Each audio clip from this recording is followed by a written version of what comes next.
Hello, I'm Jodi Ginsberg of Ginsberg Law Offices. Today I want to talk to you about wrist fractures and the effects it has on the fractured hand and also on the other hand, quite frankly. Obviously, if somebody has injured their wrist, it's going to affect almost everything they do because you're using your hands, even if it's your non-dominant hand and certainly if it's your dominant hand. Wrist fractures can be extremely painful, and in many cases surgery is going to be required, and in some cases they're going to have to put hardware into the wrist to stabilize it. We are very specific about the doctors that we like our clients to use in terms of having upper extremity specialists handle those types of injuries.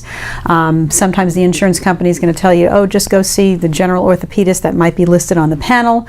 We really push for folks to get the right specialist because we want to get you the best outcome if at all possible. While there can be no guarantee about any surgery that's done, when we're putting you with specialists who have subspecialties in just handling the upper extremity, the hand, the wrist, elbow area, then we're going to have potentially a better result. With that comes the fact that you can't use the hand that you fractured, and so then you're putting a great deal of stress on the other hand because it's really being used now to do everything.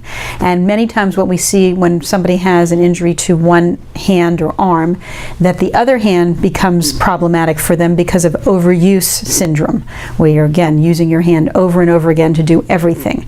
And so we're very, very mindful of telling our clients about what they need to do to hopefully not hurt that hand. But if that's the case, then that information has to be passed along to your employer if you've gone back to a one-arm job at work, let's say, because if you constantly are repetitively using the other hand that's not injured at the time, that may become a problem for you, and that unfortunately could become yet another part of your claim. Very important that this information is passed along, that it's passed along to your doctors and to your employer at the earliest possible time. And if we are speaking with you, we're going to be advising you of all of these things when we help you.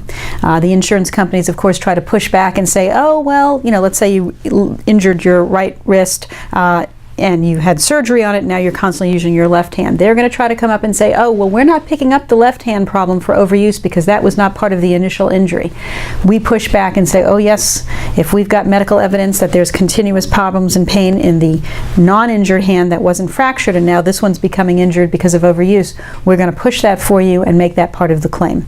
We're happy to speak with you about any injuries that you've had to your upper extremities, your right hand, your left hand, your arm, your elbow, and you can call me directly at 770-351-0801.